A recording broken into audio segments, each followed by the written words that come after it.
নমস্কাৰ পুনৰ এটা নতুন জবৰ ভিডিও মই আপোনালোকৰ মাজলৈ লৈ আহিছো আৰু আজিৰ জবৰ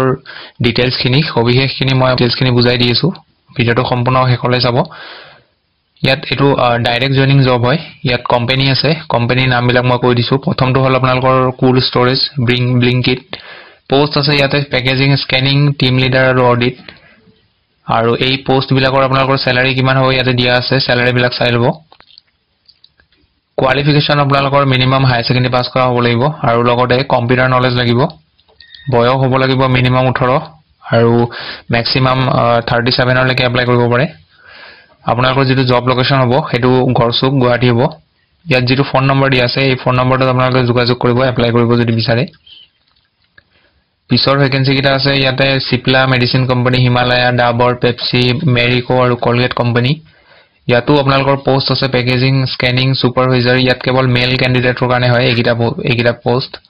আৰু আপোনালোকৰ স্যালাৰি বিলাক কিমান হ'ব ইয়াতে দিয়া আছে চাই লব স্যালাৰি খিনি কোৱালিফিকেশন ইয়াতে এইকিটা পোষ্টত এপ্লাই কৰিবৰ কাৰণে মিনিমাম 10 পাস কৰা হ'ব লাগিব মেট্ৰিক পাস কৰা হ'ব লাগিব আৰু পুৰুষসকলৰ থকা খোৱাৰ ব্যৱস্থা কোম্পানী ফালৰ পৰা কৰি দিব এপ্লাই কৰিবৰ কাৰণে আপোনালোকৰ নম্বৰ দিয়া আছে এই নম্বৰ বিলাকত যোগাযোগ কৰিব পিছৰ ভ্যাকেন্সিটো এৰোমা কোম্পানী হয় এটো ইয়াত কেৱল পেকেজিংৰ পোষ্ট আছে আৰু ইয়াতে ডিউটি আপোনালোকৰ 8 আৱাৰ্স ডিউটি হ'ব আৰু 8 আৱাৰ্স ডিউটিত আপোনালোকৰ স্যালাৰি ইয়াত দিয়া আছে স্যালাৰি এটো স্যালাৰি পাব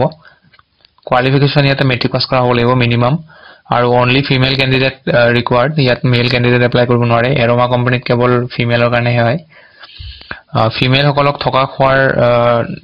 ব্যৱস্থা কোম্পানী ফালৰ পৰা কৰি নিদিব তেওঁলোকে নিজে কৰিব লাগিব আৰু এপ্লাই কৰিবৰ কাৰণে আপোনালোকৰ ইয়াতে যেটো ফোন নম্বৰ দি আছে এই ফোন নম্বৰ কিটাত আপোনালোকে যোগাযোগ কৰিব ফোন কৰাৰ টাইমিংটো ৰাতিপুৱা 10টা বজাৰ পিছত ফোন কৰিব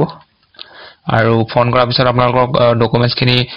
কোড লৈ যাব লাগিব এড্ৰেছটো জনাই দিব তেওঁলোকে আৰু ডকুমেন্টছ খিনি ভেৰিফাই হৈ যোৱাৰ পিছত আপোনালোকৰ ইয়াতে জয়নিং হৈ যাব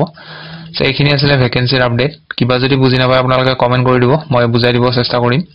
সো লগ পাম পুনৰ এটা নতুন ভিডিওত আজিলৈ আহো ধন্যবাদ